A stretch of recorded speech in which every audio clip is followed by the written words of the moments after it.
Just so I know where we stand on this, Elizabeth Warren has suggested this. Other people on the left have also entertained the idea or said they want to have a discussion about it.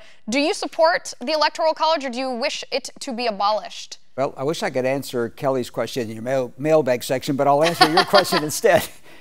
You know, it's a complicated issue. I, quite frankly, have toiled with this question for years. Here's what I really think. I hate to see Congress tweaking with the Constitution, because if they open a constitutional convention, a lot of things may be up for grab. But I think both sides have been beneficiaries of the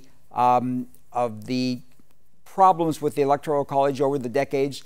And if they want to change it some or eliminate it, I think it ought to have a clause in it that it doesn't take effect for about 20 or 30 years, such that no party in the foreseeable future could be a beneficiary from whatever changes they might make. I think short term, because the Democrats lost in 2018 and because they lost in, I believe, under the Gore-Bush election, that there's sour grapes, and for that reason alone, or those two reasons alone, they want to amend it. I'm not so sure it's a good idea.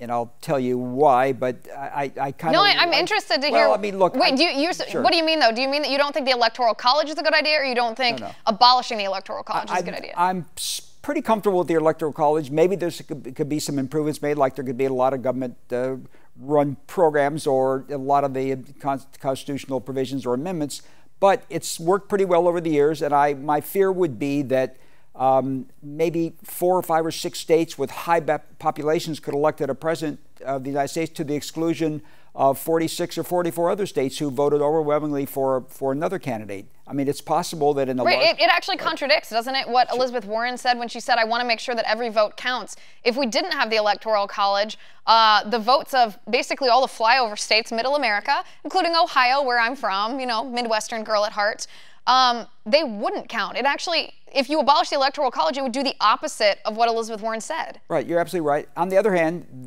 let's call it the abuses or the anomalies in the last, or the 2 of the elections that I mentioned, are abuses also because they do suppress the will of the people. So nobody's happy. Meaning what, when you refer to abuses? Well, let's say, for example, President Trump, presumably lost the popular vote and won the electoral vote. And Al Gore won the popular vote and lost the electoral vote as well. And so in those 2 instances, maybe the will of the people through the popular vote was denied, and there were a lot of people But aren't we a upset. collection of states, though? You're absolutely right. What I'm saying is that either way is a flawed system. Right. Democracy isn't perfect, and our system is not perfect. It's probably the best there is. There maybe could be improvements, but it's worked pretty well the last, however many years, couple hundred years it's been in existence. I'm loath to change that kind of proven success.